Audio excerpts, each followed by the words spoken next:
share. Welcome Episode back. 25, my dudes. Oh my god, 25. 25, we're halfway to 50. Wow. And that was one of our goals, 50 apps. Yeah, So true. we're at the halfway mark now. I don't know if 50 is a good goal, actually. Because surely we'll do 50. Is Did that we a lot? underestimate? Maybe. I think we were at a point where we couldn't visualize doing this on a regular basis. So I think 50 sounded like a lot at the time. Yeah. But in actuality, it's not. Yeah. But think about it, that's 25 episodes away. That's actually quite a bit. That's quite a bit of work. How many weeks are there in a year? That's what I want to know. How many weeks? 52. Oh, okay. So we have I underestimated. don't actually know. I think it is 52. I think you're right. Let's look. Weeks in a year. You know how I figured that out? You get 52 weeks of mat leave. Yeah, and you get a year do off payroll. with a baby. Of course you would know. Yeah, it is 52 weeks. You say, And we said we wanted to do 50 episodes. yeah. So that's an episode a week for a year. No? Yeah, I guess so. Roughly. Slow. Wow. 50 apps. So that's I think that's Crazy. a reasonable goal. We don't want to set unrealistic goals, people. That's No. the first step to failure. Okay, make them manageable. You know. Yeah, you're so right. You're so right. Anyway, babes, how are you? Girl, I'm tired. I can't lie. I am exhausted. I've hit in that point in my cycle where I'm just like, meh. Yeah. Just like, meh. It's just See, not I'm good. kind of out the other end now. This week was hard. right. Like it was strawberry week, as we've coined on the pod. Yeah. And I was going through it. Hot flushes, cramps, just no energy, sleepy Yeah. all the time. I'm just exhausted. I just need a holiday. Like, Yeah, I just an need actual one. a holiday where I'm actually not doing anything. But that sounds lovely. But that also sounds like the biggest test of my life. Because as you Yeah. know, we struggle to do nothing. Yeah. But is that at I home? would, you know what I would say? I would say you're better than me. Well, yeah, I can't have Like, a nap you without you can- panic cleaning. Fucking hell. I think you can rationalize rest a lot more than I can. Right. So you need it too. That's my Yeah. point. That's my point. I think that would Yeah. be good for us. But I think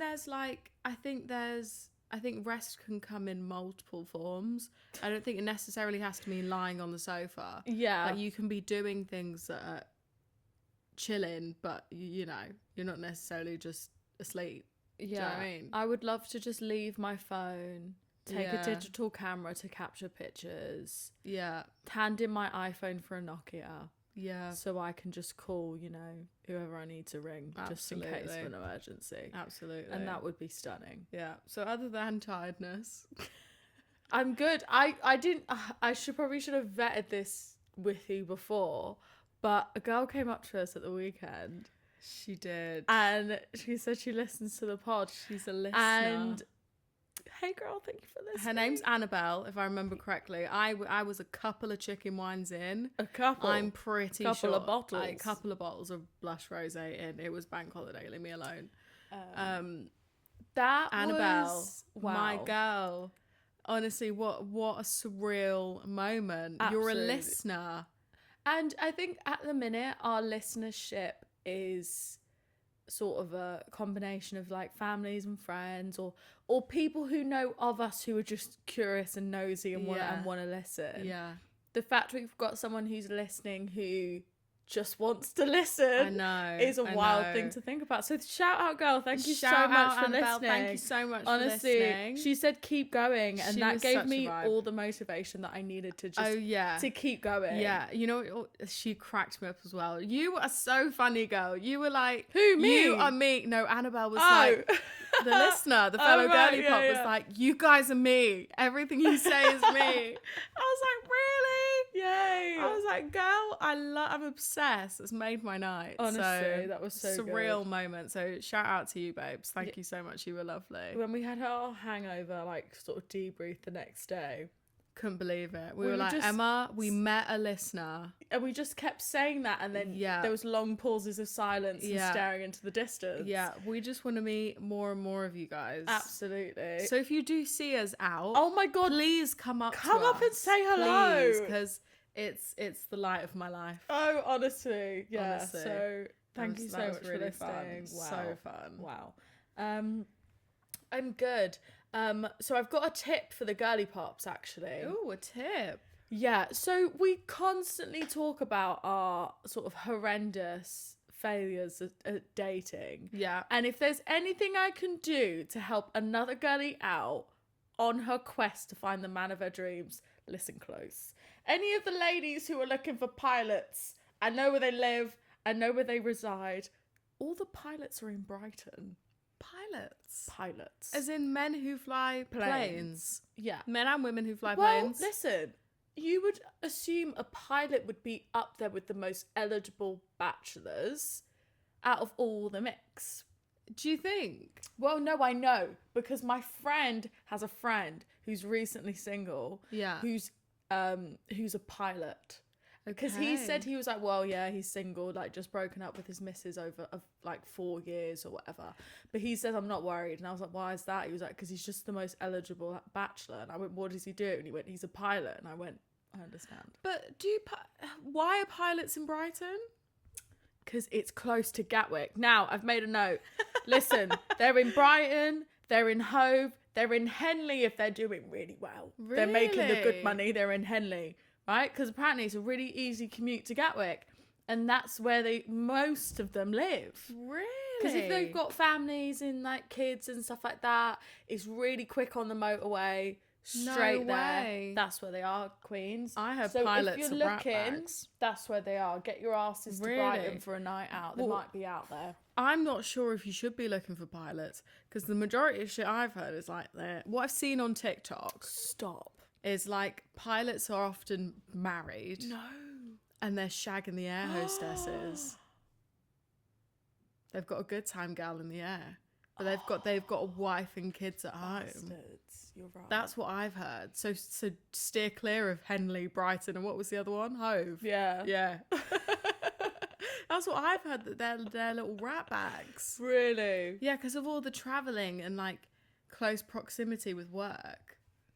I don't know, mate. I don't know. Isn't that just any man in any work environment, though? Yeah, I mean, in my experience, yeah. Receptionists, air hostesses, Yeah. personal assistants, the lot. Yeah, and I imagine the whole being, I'm a pilot thing is it's quite you haven't wooing. got to do much grafting. Have you? You're wooed. You just show up in your uniform. Especially, I imagine an EasyJet pilot, you probably wouldn't bat an eyelid, but like anyone else, Emirates, British Airways. Well, I'm not sure how much like. I think you want like a commercial you want to work for a commercial airline. But I think like private jet pilots make bank as well. Oh yeah, this is true. Yeah. But yeah, that's where they all are. I just thought I'd write it down. I just thought I'd share the information. Yeah.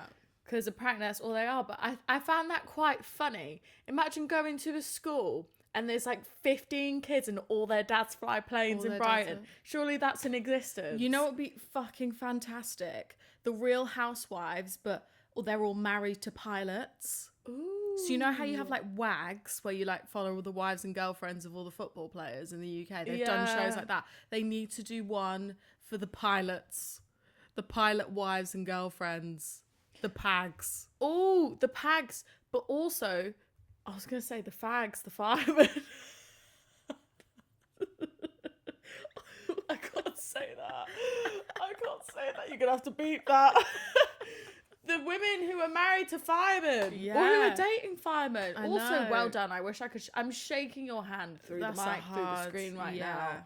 Hard They're industry beautiful. to have your partner a part of. Back in the day, I used to have a thing for bouncers. And I've dated a fair few. Oh, Lord, have mercy. And that is a scary trade as well. Like, the amount of threats to, like, pull knives on people. What pilot's getting a threat? We went from pilots to firefighters. Oh, like, firefighters. hats right. off. Like, that's a hard industry to have your partner a part of. And then I went to security, door work. That was my trail. Yeah. But when I was with my ex, he used to get threatened, like, followed home. Yeah. It's a scary industry. Hypothetical question. If you could date a man in a particular kind of industry like that, like firefighter, army, police, doctor, pilot? What are you doing? He would be like a private chef or something. Really? Yeah, like a Michelin star. Really? I was Like a Gordon Ramsay? No, not a Gordon. No. There's this What's wrong guy with Gordon? on. There's nothing wrong with Gordon. There's nothing wrong with Gordon. But there's this guy on TikTok. Fucking hell. I was watching his videos today, but I just never like them. Anyway, he like is very sensual with the cooking, and he'll like slap an egg yolk or like slap a chicken breast. Yeah, or whisk some eggs with his like 2 fingers. It's all very wet and sensual. And well, you like the content. Do you know what? He's very attractive, but he's some sort of. He's like squeezing things, and he's like he's got like a mixer, an electric mixer on his shoulder, and he like smacks it on the counter. And I'm sorry, all the girlies in the comments are just envisioning themselves. Making food or porn? Well, no, honestly, there's kids on this app. I know. It's so good. It's actually so good. You gotta show me. He's so sexy, but he can cook as well, and it's all just brilliant. Oh my god, it's brilliant. So probably him, but he's not like a chef with like an anger issue and nicotine problem, like working in the spoons. Like he's definitely just doing odd jobs and sods, you know, like here there. Yeah, because it takes a particular kind of person to be a chef. Yeah, I've met a fair few chefs in my life, and they all just validate the stigma that they're either all really angry, or they have a crazy life story. Yeah, you're right. So you're going for a chef? I don't know what I'm going for, you know. I'd probably. This is so horse girl niche, but probably like a farrier. What's that? That's a guy who puts shoes on a horse. Yeah. Have you seen that guy in the UK? Good. What's his name? The girlies love him. Hang on. He's the hottest farrier in the world. That's actually quite good. That's very niche of you, Dean. Oh, his name's Sam Wolfden. Official. Look at this man. I'm just going to show Emma really quickly. Yeah, show me. I'll put Mum the video. and I love this man. Oh, I'll put the video over here He's so you guys stunning. can see it. Wait, hang on. Wow. This is him. I date a farrier. 100%. You're so good. Okay, wait. I need to find the sexy cooking guy. Good with animals. Yeah. It's quite a hands-on job. He wears them trousers, the tradie trousers. Oh, okay. Oh gosh, have I found him? Sam No. Wolfden official. I'm sorry. You got. Look what this guy is doing. Oh, He's guys. Oh, go. He needed a ball of dough and then fucking. I don't even know how to describe that. I'll put the video up. He fucking put his face on this piece of dough like he was rubbing his face in between some titties. Yeah. Oh, it's all very jiggly. And I'm sorry. There's a lot of liquids going everywhere. If this man goes on a date, it's like, oh, what do you do for work? I'm a chef, but I'm like a porn chef. I don't know, but he just looks like he'd be a good time. Anyway, he's a sexy chef. Okay. Anyway, this all started with the pilots being in Brighton. I know, literally. The pilots in Brighton. The pilots are in Brighton, babes. Another thing, I went on like a first/second date. I didn't know if you were going to talk about this. I am going to talk about it on here because we're close, guys. Like, this is a safe space, This you know? is a safe space. And the thing is, right, I'm not going to say how I felt about the date necessarily, but he did share some really good, a really good insight. So one thing about first dates is I'm not going for dinner with you. Like, No. I'm not going to sit and eat a meal. That's too intense. In front of you. Like, I'm not going to do that. Way too intense. I always say drinks, but he was telling me that's where I'm going wrong. Really? Yeah. I can understand Okay, I feel like I know why he's got his reasons for that, but just tell me anyway, and then I'll So he basically just said that that drinks are low commitment, like really low effort, and you can just like leave whenever you want if something's like not going well. It doesn't show like good intentions and commitment. He thinks dinner is actually way more of a gesture and shows better intentions than just going for drinks. And also, going for drinks can also lead to you getting too drunk and ending up at theirs, and then you just shag them. Yeah, that's the reason I thought he was going to say. Because, of course, you're going to like him after 3 glasses of wine. Well, of course, you're going to think it's going really great. Yeah. Yeah, an EasyJet pilot is looking like an Emirates pilot after 3 drinks. I know. Yeah, so should it be dinner? I understand how, yeah, like you said, that can come across too intense. Yeah. But if you're meant to, like, get on, then surely it should just be easy. Yeah. Otherwise, guys, we need to start doing day dates. Coffee. Like... Well, I'm like, where does coffee sit in all amongst that? Is coffee really extremely low effort? Because it's one, in the advice of Grace Beverley, a date shouldn't last no longer than, did she say 2 hours? Yeah. Because you need to end it on a high, and then you shouldn't, like, it's like that progressing into, oh, do we go for drinks? Do we do this? Yeah, and then it ends up, you know, just being a one night stand or whatever, and it ends up just being casual accidentally. So a date should last no longer than 2 hours. Coffee's great for that. Also, if you're just going for drinks in the evening, again, slippery slope. Also, it's really easy to hide behind alcohol. If you have 2 drinks and you can talk to anyone. A coffee, you're sober. Yeah. You know? And then also, if things go well and you go for coffee, you could always plan dinner the next day. Yeah. You know what I mean? I just feel like I'm so nervous that I just can't eat. I completely lose my appetite because I'm like, I have butterflies and whatever. The last thing I want to do is sit in front of someone and just make a pathetic attempt at eating. It's also really hard to, like, you're trying to get to know this person, and it's like, if you're doing all the talking and they're just listening, you're not eating, and then it's just too much is going on. When you and I go for food is a safe space as well. I only want to eat with you if I know you. So maybe there's a middle ground. Maybe it's like you just go for some small plates. Yeah. You're not going for like a whole ass dinner. Yeah. I guess so. You know?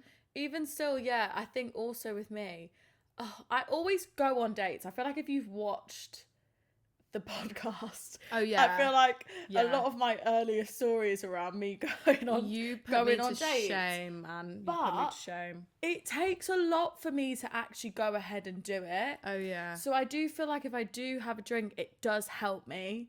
It just mellows me out, you know. Liquid courage goes a long way, man. It really does. Goes a long way. But I do agree with Grace. Like, I do think it can become a slippery slope. It but can. I'm like, and also, he did also say that person should make sure that you get home okay. Mm-hmm. Because he was like, if I go home and, like, my flatmate asked me, like, did you get home all right? And I just went, I don't know. Yeah. Like, I'm a bad guy. Should walk you home or walk you to your train or whatever. This man got me a car home. I wasn't going to say it, but he did. This man got me a car home. If my standards now have completely shifted. Crazy. Ever since that date. I mean, you've come a long way from Spoons, man. Oh my God, yeah. Yeah.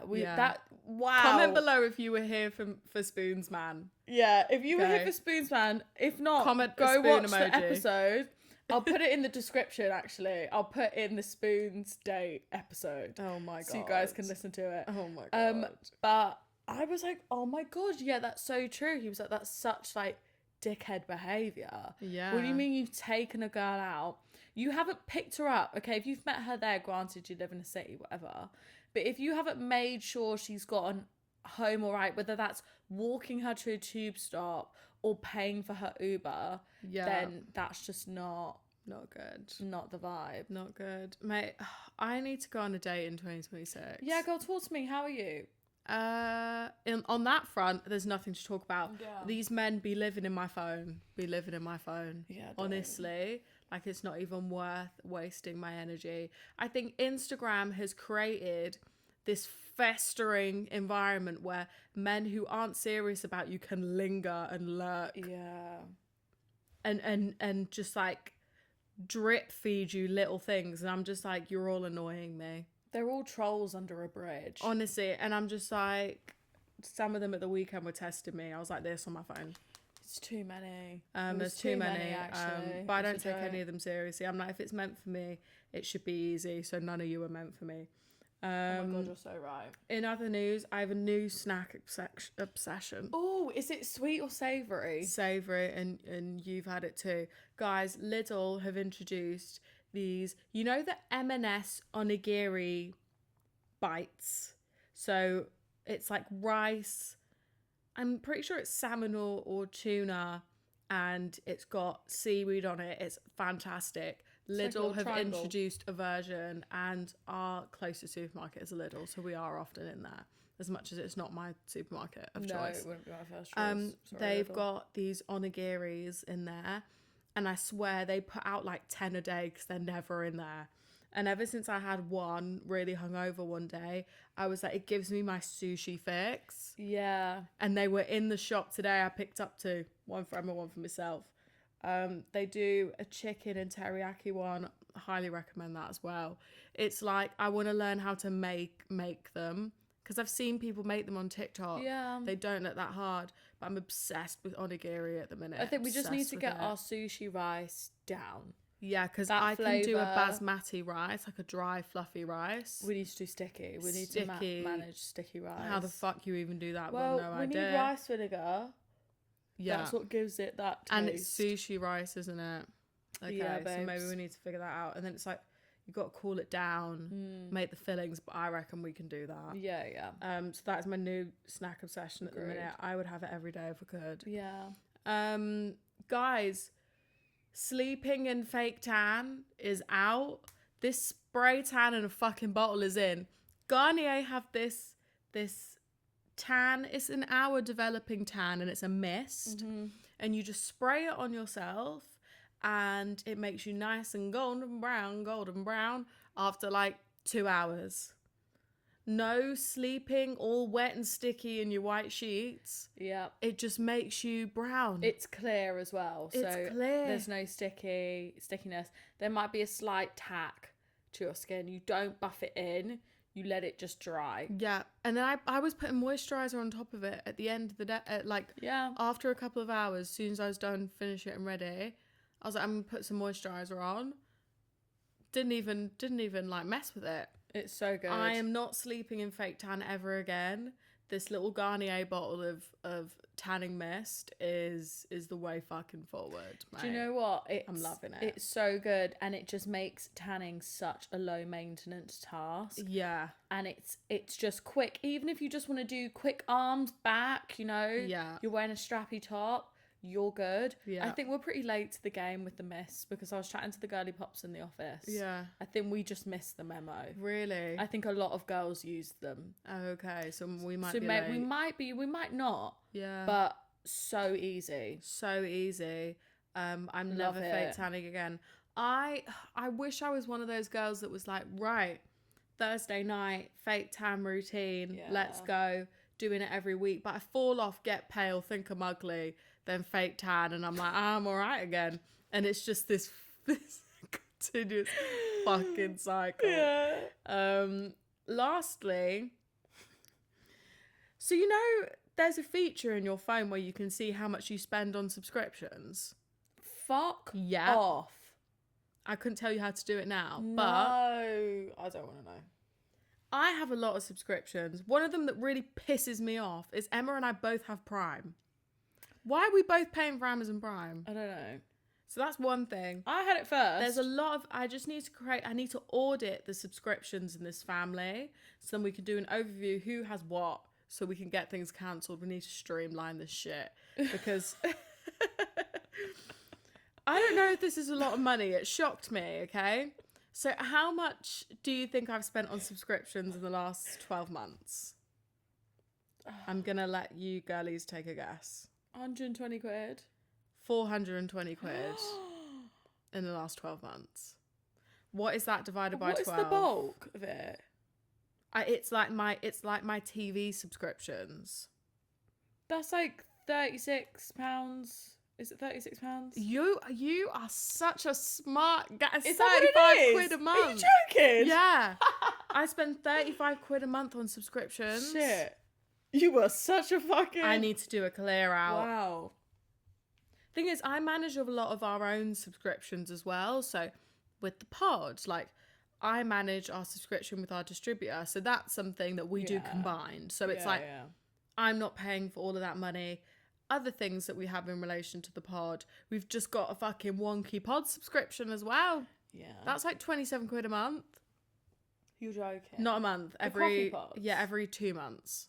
27. Yeah. So that's like £14. Yeah. £13.50. Yeah.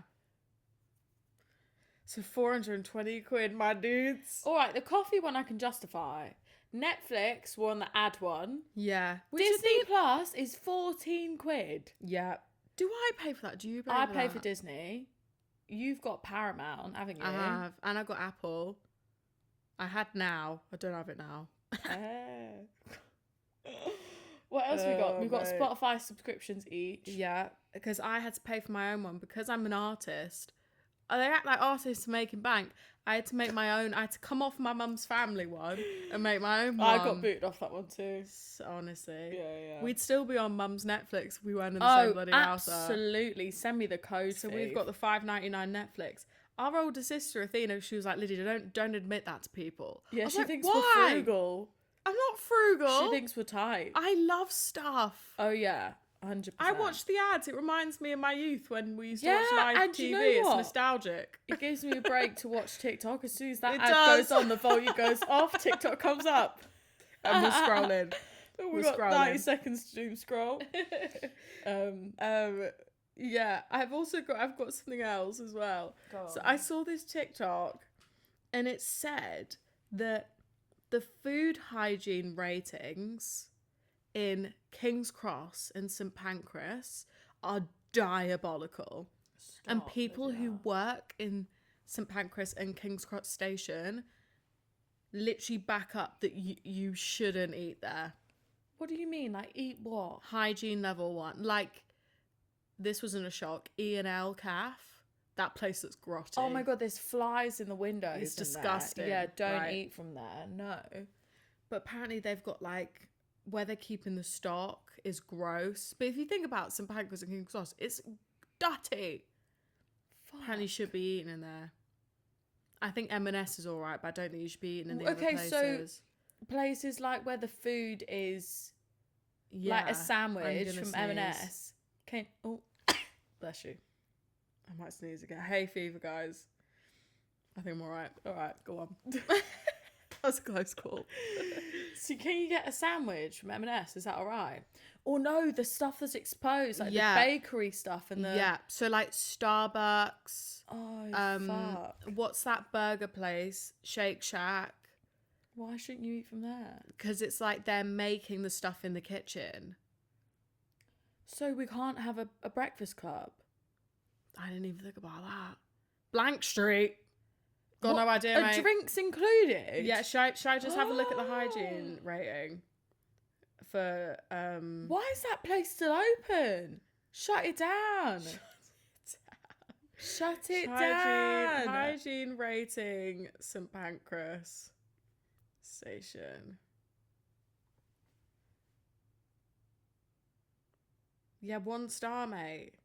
1 star. E, L and N, unit 32 to 33 scored 1 out of 5. Okay, if you're eating from L&N, you're a tourist. You've never been in there before in your life. Why are you eating from there? Literally. The way they stack the sandwiches, I'm like, how long? Yeah, Gales is safe. We've got a 5-star rating there. So that's all right. Surely Breakfast Club is up there. Let's have a look. Breakfast. You'd hope so. waiting intently. Oh, there's no public hygiene rating just yet. I think it's because they're only just open, possibly. Okay. The St Pancras and Asheville branch. Now. Its last recorded routine inspection was July 30th, 2024. There is no public submission hygiene rating for this specific location. Why isn't it public? Don't eat in that EL&N calf. L&N. L&N or whatever the fuck it's called. It looks grotty. It looks disgusting. Don't eat there. Yeah, no. But I think everyone a little knows fun that. fact: don't eat in St Pancras, guys. They look like Just they're don't. laundering money through that. Yeah, M&S is all right. I think you can do that. Then Yeah, that's fine. I do love a cheeky M&S. Anyway, Cool. So should we get into what today's episode let's get into it. is about? Guys, we are off-campus fans. We are puck bunnies, if you will. Yeah, we are. Do it. They don't do that in the series.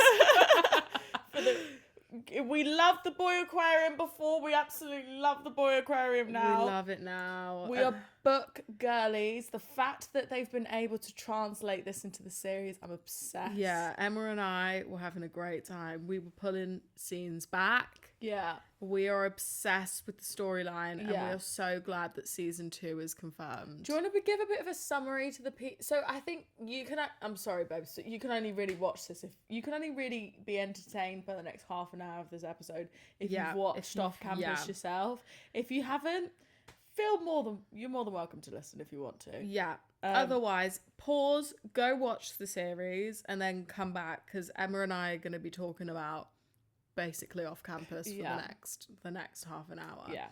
Okay. So today we're breaking down the relationships and chaos that are so deeply rooted in the series Off Campus. Although the show is fictional, there's definitely something we can learn about ourselves as we live vicariously through Hannah Wells and Ali Hayes. Yes, ma'am. So we've categorised the relationships into 4 themes that all begin with F, which I'm absolutely living for. So we've got fake dating, friendships, fuckboys, and falling out of love. Let's fucking go. Let's fucking go. So we got the first one, fake dating. Yeah. So Hannah wants the guy who ignores her to suddenly want her. And it raises the question, why are we so attracted to people who don't choose us naturally? Go on, Dean. I think that's something that all people can relate to. Like that. We've all got a guy or a girl that we've been interested in the past and it just hasn't. They either haven't liked you or haven't taken notice of you. And I think personally, the explanation that I can give for paying so much interest into someone who doesn't want you is I think it's easier to continue chasing someone rather than accepting that they just don't interest you as much as you're interested in them. So I think it's easier just to kind of take this windy road and try and give yourself some complex explanation as to why this person isn't interested in you instead of just going, okay, yeah, I'm just not this person's cup of tea. They do not see me the way I see them, and that's okay, and keep it stepping. I think something that Hannah's character in Off Campus does very well is her interest in Justin, thank you. Who's he's like this mysterious indie rock band boy. The kind of interest there comes from what I've spoken about before is building a character in your head of what a guy will be like. And I don't think she doesn't know him like she knows the other immediate characters in the series. And I think she's kind of created a version of him in her head that she's bought into. And then as she gets to know him, she realizes that they have less in common, but she's like, this is what I want, and you're mysterious and you haven't given me attention, so I'm drawn to you. So I think it's a chase. It's a little bit of, have you heard that analogy of like a dog chasing a car? What are you going to do when the dog actually gets the car? Yeah, true. You know? Yeah, no, that's not good things. Yeah. And you also don't think dogs aren't thinking that far ahead. Do you know what I mean? Right. They're just running. They see a car. They're like, yeah, They're cool. just running. Yeah. Yeah. You're not do, you get a car. actually thinking about the destination and if you actually want that thing.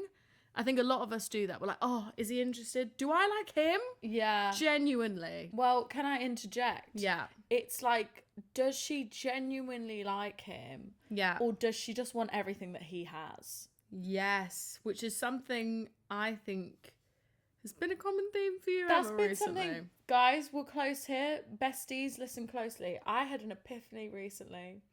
And I realised that the men that I was going for, I found that I was jealous of certain things that they had. So it wasn't that I was sort of infatuated and there was this mutual like connection and the potential for it to turn into a relationship. It was that I had an admiration and to a degree felt jealous of the things that they possessed. Whether that be a certain skill, whether that be money, whether that be looks, identity, it can be so many things. Yeah. And I think sometimes it's easier for us to simplify it and attain those things with a physical, like tangible person, as opposed to you trying to acquire them yourselves. So it's like, if I get that person with those qualities that I so desperately want for myself, if I can make a man or someone with those qualities fall in love with me, that is the biggest, like, that's the most validating ego boost that I can get. And it makes you feel worthy. It does. Like, you know? Yeah. And in the context of Hannah, I think Hannah is envious of how Justin is able to fully express his love for music, writing. He so confidently just writes music and performs, whereas she hides behind the fact that she's like, oh, I'm just a songwriter, I'm not a singer, when she actually is a singer. So I think she just, like you said, I think she envies who he is, and she wishes that she had she wishes that she had the qualities that he has. Yeah. Whereas with Graham, he's the complete opposite to her. They're the complete opposite interests. She doesn't have like a personal interest in the things that he's interested in. Like if you think about, like, Hannah made a playlist and added Justin's songs to a playlist, like, she's idolizing him. And not, like, she's not basing her attraction to him off of genuine interaction, you know? Yeah, no, exactly. But I think we all have an example of that, where we like someone more than they like them, and it's very hard to let go of. Yeah, it's very hard to let go of. Yeah, and I think also, like, I think if she actually took those all away, she'd realise that she actually doesn't like him. Yeah. And I think if there's anything we can all take away from that is, you know, like, don't chase someone because you want them to, like, approve of you and, like, who you are. And I mean, he's a beautiful guy, but like, it's just not worth it. Also, this idea of, you know, it's a fake dating trope, and I think that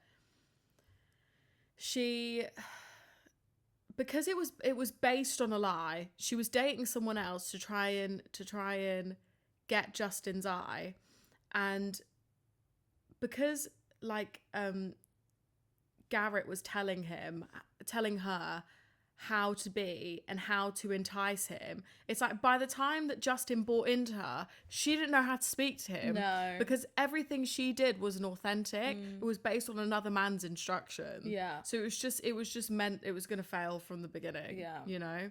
Yeah. And I just think also you can do the most, like, like, compromising things just to get that person to like you. Yeah. Like, you let boundaries slip, like, you do things that are really out of character just to have that person in your life. Yeah. And do not become that person. Do not let shit slide because you feel like you're so close to having that person, like, be yours. Yeah. Anyway, the next topic is friendship. So one of the best parts of the series is the friendship between Ali and Hannah. Absolutely. And I think we just need to discuss what makes their bond so special and, like, so real. I think Ali's one of my favorite characters. Can I just say in the series? I think what makes their bond so special is that they are so different and they're pursuing very different things. Even though she's an aspiring actress, and Ella is Ella Bright is her actual name. Hannah's character, is a singer and songwriter. They're so different. Like, Hannah's more, I would say, introverted. Ali's so extroverted. And one thing I think that, even though women's relationships are incredible, and I don't know where I would be without my female friendships, I think there can be a lot of cattiness, a lot of comparison, and a lot of judgment in female relationships. And I just love the fact that they support each other wholeheartedly. Like, there's no competition. They both support each other like you've not seen before. And I think it's what you should aspire for your female friendships to look like. I think that's what makes it so special, because they're so different, but they support each other like to the ends of the earth, and I love that. Yeah, and I think as much as the storyline is about Hannah wanting to find a boyfriend and like find the love of her life, whatever, it's I found myself sort of chuckling at moments, because she's got this amazing relationship with her friend and she really just sees through her. Like, there's a moment in the series where Hannah has sort of built up this story in her head, and she needs to sort of confess and tell the truth to Ali, and like Ali just simply says like, I know. She was like, I knew, I was just waiting for you to be ready. And imagine having such an amazing relationship with someone that they can just see into your mind, and they just know you so wholeheartedly. They see you without you even having to like put yourself out there. Like, they see everything that's underneath. I love that. But I think in terms of what can we learn from their relationship is, like, maybe your person doesn't need to be an identical twin of who you are, like, in terms of your character and your qualities. Maybe your best friend, like, your person is everything that you're not. Because they can make you like just sort of become an entirely different person. Give you, like, if you're quite a shy person, if your best mate's someone who's very confident, like, I think that's something that was like really apparent as we were like watching the show. Absolutely. And it's just like they lifted each other up. They didn't tear each other down. They didn't judge each other. They were very honest, but supportive of one another constantly, like just checking in with each other. And I think that's something that we can definitely take away from your female friendship. Or like when Hannah's packing to like go and stay at a boy's house. I think sometimes when you're in a really exciting phase, like getting to know a guy and you're living with a housemate, particularly like your female friends, I've definitely had a situation where it's like the friend has felt like they've been like neglected or whatever. And I almost like held my breath in that moment. I was just sort of waiting for the plot to like twist and a rift sort of to start between Ali and Hannah, but it didn't. She was like, no, like, I love this for you, like, this is about you, like, go and enjoy and have fun. There's no jealousy. No, like, none even at all. when Ali starts seeing Dean, she doesn't want it to come out, because she doesn't want to ruin the fact that she's met Dean through Hannah's relationship with Garrett. Agreed. So she's like, the only reason I'm involved in this group is because of my best friend, and if we were to date and break up, what does that mean for my best friend's relationship within the group and stuff?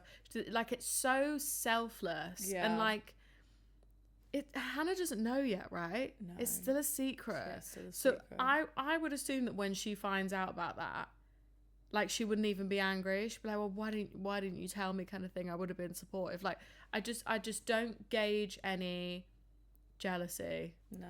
I love from them, and I love that. I'm so excited for like season 2 and like what's gonna happen, because I feel like we're gonna see so much more of Ali's character. We are, and I'm obsessed. She's just amazing. She's hot. She's hot. She's very good looking. J-Lo. Oh my god, that scene, incredible. You know, so Mum good. started watching. Oh really? Today. And I went to my mum's today and I was just sunbathing in the garden because it's like 30 degrees today in the UK, unheard of. And I could hear the TV from the garden and I could hear the J-Lo music coming on. And I was like, I can see the scene in my head. I'm like, that is literally every girl's dream. I could watch it again. What scene? Sure. We might have to while we're waiting for season 2. Definitely. Okay, so the next one is fuckboys. So, can the right girl change a fuckboy? Or have they just never liked anyone enough before? Do people actually change because of love? Or is it the case of finding the right person? No. Go on. Listen, I think in order to protect ourselves, we need to understand that this series was written by a woman. Okay? Right? Yeah. This is written with the female gaze and yearning in mind. Okay? Yeah. We don't have 1, let alone 2 major fuckboys at a uni just settle down for 2 quirky gals. It does not happen. Let alone best friends, okay? That is fiction, my gals. It's fiction, okay? It's true. You in those circumstances, do not, the lesson from off campus, I don't think there is a lesson. I think there is, but the lesson is not, oh, what he can change for me. No. Yeah. You have to think that you are the rule and not the exception always in circumstances like this. Do I think the right girl can change a man who's had, you know, not great history or habits with women? Sure. I also think it is not a badge of honor to take on the challenge of trying to make someone better and use you as like an experimentation. Yeah. There is no honor in that. I don't think we should be throwing ourselves to the lions with the hopes that they won't kill us. Not at all. You know? Yeah. I think that's something that's sort of been romanticized, you know, a lot. Yeah. With he'll listen to me and you know, he's different with me and whatever, and I imagine that's probably happened a few times, but I really think that is self-sabotage to a T. Yeah. But that is not the lesson here, my gals. I think this is pure escapism. This is pure escapism. Yeah. We go into the book, but we come out. Okay, like let's come back to reality. Let's remember the world that we live in. Yeah. Sarah J. Maas is not writing our story. Okay. No. If she was, it would be entirely different. Yeah. Unfortunately. But I do think.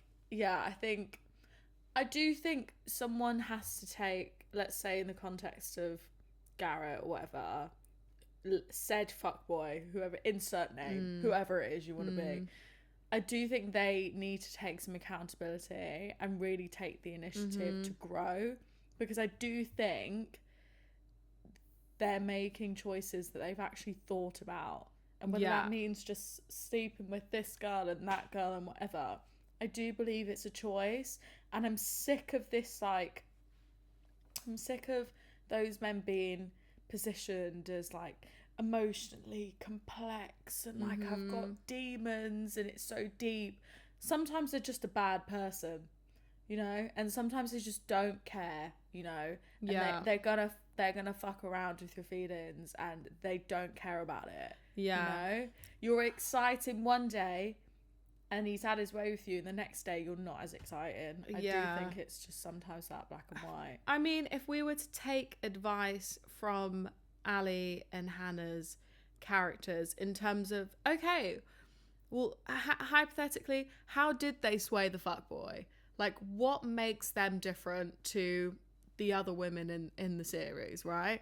And I think there's a commonality between the two of them that I think you could apply to real life dating. Okay. For instance, Ali and Hannah do not stroke their egos, Garrett and Dean's egos. They do not stroke them at all.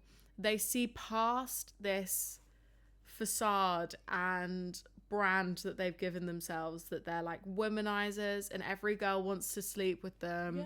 They challenge them. True. And I think that's something we could apply to dating, challenging the guys that you're interested in instead of just kind of being interested in who they are and what that might do to benefit you. So at the start of the series, Garrett has not a girlfriend, but she seems like a long-term situationship. And he just says to her, like, you don't know anything about me. Like, what's my coffee order? What's my favourite music? What's this? And she couldn't answer any of those things. Yeah. And I think she'd bought into the idea that he's the captain of the hockey team. Why wouldn't you want to fucking date him? Like, she didn't see him. And I think that's something that we can apply to actual everyday dating. Do not stroke this guy's ego straight away, and do not show interest straight away, you know? Like, meet him on a friends basis, challenge him, you know? Yeah. That's something I think we could apply to dating, especially if he's a cocky fucking bastard. Yeah. True. What else? They weren't too available to them. Again, that links to challenging them. And they both had something about them. They didn't dim their interests or their personalities for these boys. They stayed very much true and strong in who they were, and they had boundaries, and I think men respect that. So I think that's what we could apply to dating. Yeah. Do I think that's going to get you the fuckboys getting a lot of bitches? No. And do we want him? I'm not sure. No, we like the nice boys too. We like the nice boys. I do love a nice boy. Yeah. We do. Let's bring the nice boys back into fashion. Yeah. Okay, final one, falling out of love. So Ali's relationship shows how easy it is to stay in something familiar, even when you're emotionally outgrowing it. Yeah. How do you know the difference between comfort and love?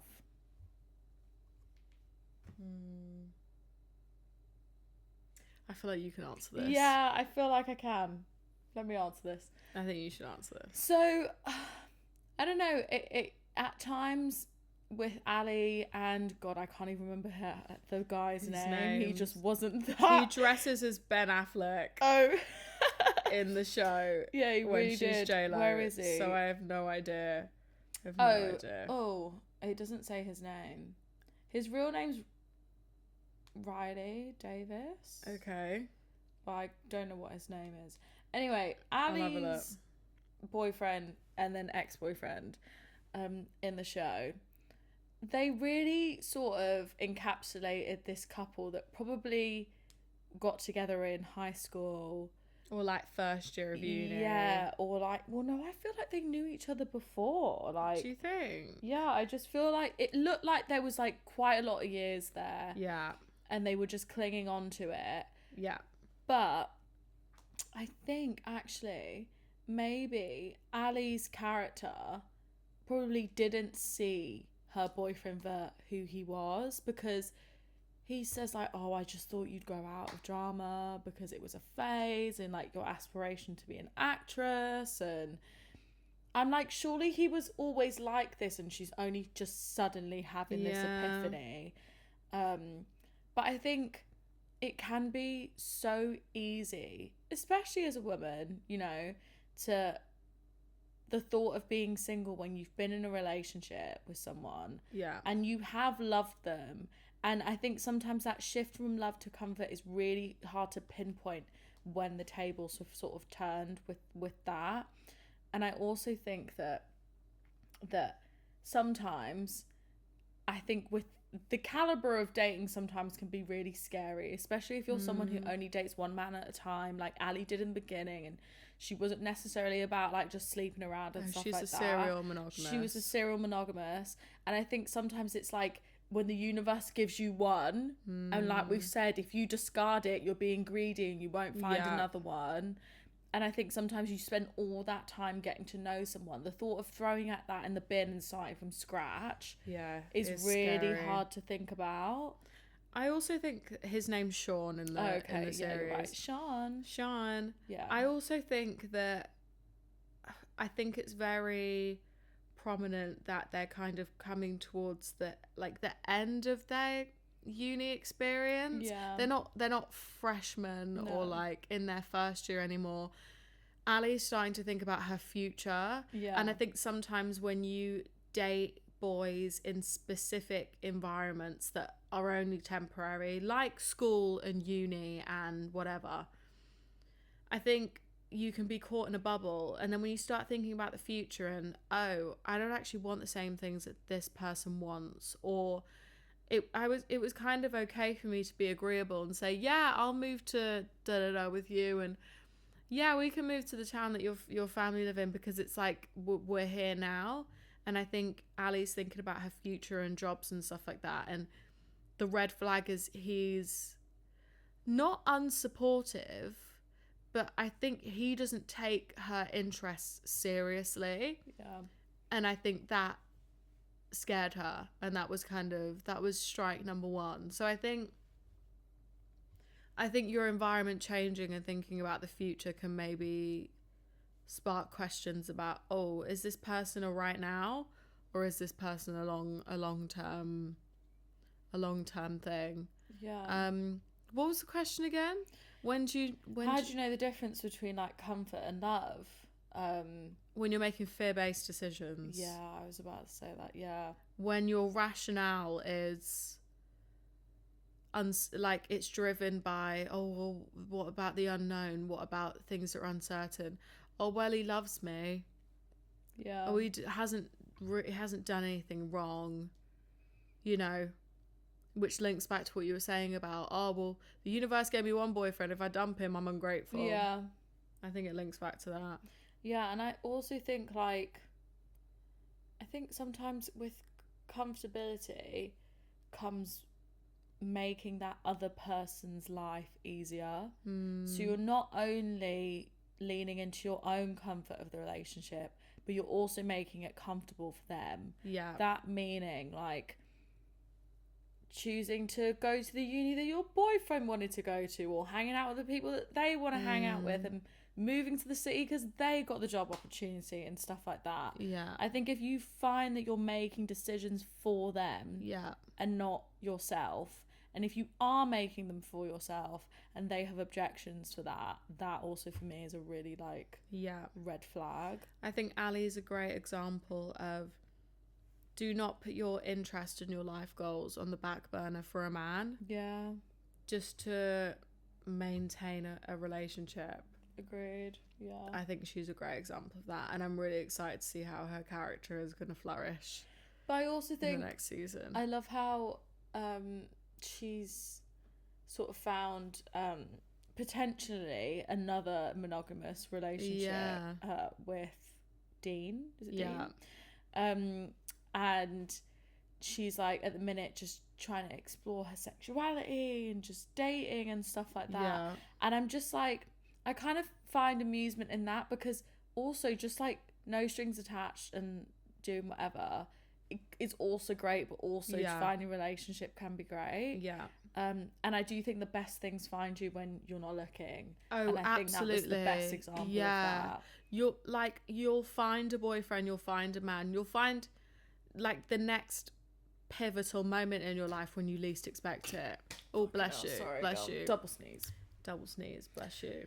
Yeah, no, I couldn't agree more. And I'm really fucking excited for the next season. Yeah, apparently they've already started filming it. If you guys haven't watched it, you need to watch it right now. I'm loving all the press and all the interviews. Oh, I've watched every single one. They're all one. over our socials, Yeah. and the girlies are absolutely loving it. Yeah. Fourth Wing fans, apparently the guy who played Justin could be our Zayden, which could be really like... I've seen some AI mock-ups of him, and I do think he could be... Well, he's tall, dark, and handsome. Like, yeah, you know, that is Zayden to a T. I haven't read Fourth Wing because I'm still in the shackles of the Sarah J. Maas universe, so I could not comment. Is Michael B. Jordan involved? He's producing it. Okay. Yeah. I have full faith then. Absolutely. The people who made Interstellar are making this. Okay. And Interstellar was amazing. Okay. So it won't look like some crappy Hallmark, because you got to put Netflix budget series behind these fictional, mystical worlds, because otherwise they can look like shit. They need to look like Lord of the Rings, The Hobbit. Yeah. They need to look Narnia. They need to look that fucking good. Yeah. Moody, broody. The lens, the lens and the grading of the camera needs to be like... Yeah. It's got to be 10/10. Wow, Justin's 29 years old. Okay, so I think he's old enough to play, because you don't want him too young. How old's the character in? They're like in university, basically. Okay, he can play a college kid. Yeah, it's like they've like finished school and they've gone on to like further education. Right. Okay. So they're like young 20s. Yeah. I actually think maybe he's like a year above her. Right. So he's probably like 23 and she's like 21. Cool. Okay. But I could be wrong. I don't know. I'm just making assumptions. Cool. Anyway. But yeah, that was everything. I feel like we'll probably chat about Off Campus again after we watch season 2. Yeah. Hopefully that comes out soon. We've got some more like chick flick, like books being turned into films or series coming this summer, and I cannot wait to sort of jump on the bandwagon. I know. That's what we want to watch, man. Yeah, because sometimes I can't be asked to read, but I just want to fall into that world. Yeah. Also, one thing we noticed real quick when we were watching the series, we noticed subtle nods to really popular romance films and chick flicks. Yes. Like Twilight, The Notebook, and they Legally Blonde. There was too many of them. Friends. They just knew what they were doing. There was a lot of detail and layers that went into this. Absolutely. And if you haven't watched it, I hope we've sold it to you. But we've also spoiled the fuck out of it. So. Well, have we? Yeah. Yeah, maybe. Yeah. Yeah. Sorry, guys, if you haven't watched it. Yeah. But definitely go and watch it. I think we'll have to watch it again. But on that note, tries over. We post a new episode every Thursday. We do. Make sure to tune in every week. Make sure to like, subscribe, leave a comment. Don't forget to rate us on Spotify or any streaming platform that you're listening to us on. Please, that'd be amazing. Also, show some love on socials. We're on Instagram, we're on TikTok at Girls Who Overshare. Yeah. Make sure to follow, comment, show us some love over there. We love to kiki on socials and engage with you guys. Please let us know your thoughts. Stay hydrated this week if you're in the UK. Oh, it's fucking hot. We didn't even mention that. It's hot. Coming out on this is pretty much real time, so stay hydrated. Yeah. Attend the beer gardens. Oh yeah. Do Let's both. go, girlies. Dehydrate and hydrate. Yeah. Balance. All right. Thanks we love for you sharing, guys. Dean. Thanks for sharing. We'll see you in the next one. Love you guys.